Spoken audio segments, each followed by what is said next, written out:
Hello, Phantom. Welcome back. I'm ready to listen and do my best to understand what you're going through. On that note, I think last time we talked about Christine, but we can talk about whatever is on your mind today. She's still all I can think about. About how she rejected me, how alone I am. I hear you saying you've been rejected by Christine, and it sounds like it was really difficult for you. She was the only person I've ever loved. It seemed like she loved me back, but then I realized she couldn't because of my face. What I hear you saying is, if only my face were normal, Christine would love me. Is that right? Yes, that's right. Christine sounds really important to you. She's the most important person in my life. I gave her the gift of music and showed her where I live. I bought a dress she would have worn at our wedding. So you had high expectations for your life with her. She's everything to me. I've given her all I could. It seems as though you're thinking, nothing I can do will ever show her that I'm lovable. Yes. Would it be fair to say that you feel as though earning her approval was your main goal in your life? That's probably true. When I think about it, maybe that doesn't make a lot of sense. Doesn't make a lot of sense. I mean, yes, she's very important to me, but now I feel like my whole life is a failure because I didn't succeed in making her mine. But I guess it didn't help my case when I tied up her admirer, Raoul, and told her I'd kill him if she didn't agree to stay with me forever. But I thought she would understand my position. It sounds like you believe she didn't understand. No, she didn't. I thought she would appreciate my past and how much suffering I went through. I told her how the world showed no compassion to me. The whole world showed you no compassion, and it's been painful. It has been. No one has shown concern for me since I was a child.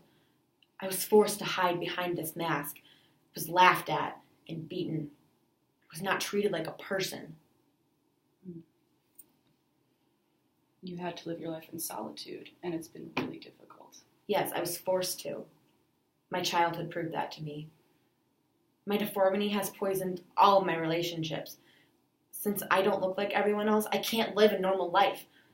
I have to live in solitude. No one can love me because of it. Christine never loved me. When she removed my mask for the first time, she was frightened. So, she ran away? No, that's not true. She didn't run away. So she saw your face, but she didn't run away from you.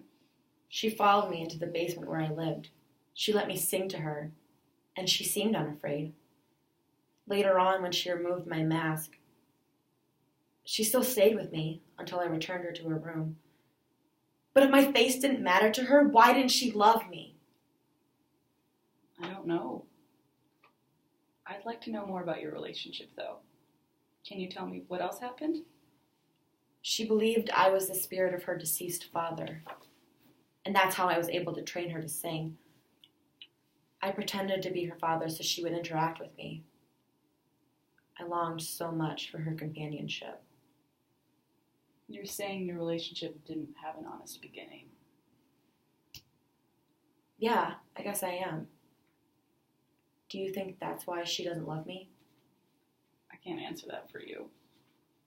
But it sounds like that's why you might believe she doesn't love you. So it wasn't my face that drove her away. I've lived my life alone because I thought my face made me incapable of being loved and being in the world. The last time I saw her, she said something to me. That she didn't fear my face, but my soul. I hadn't thought about it until just now. That must have been hard to hear. It was. I had always thought my disfigurement was getting in the way of her loving me like I loved her. I always thought all she could see when she looked at me was my hideous face. That's why I always wore a mask around her. You haven't talked much about your mask, but clearly it's something you value. It's always been a source of protection. With my mask, I can hide the disfigurement that ruined my life. The world has rejected me because of my face, so I must hide it with a mask. Exactly. Whenever I hear you talk about your face, you seem like you really hate it. I do. It's caused me all my pain. It has caused me all my pain. I guess I'm a little confused by what you mean by it. My disfigurement, of course. What else would I mean by it? Dun dun dun.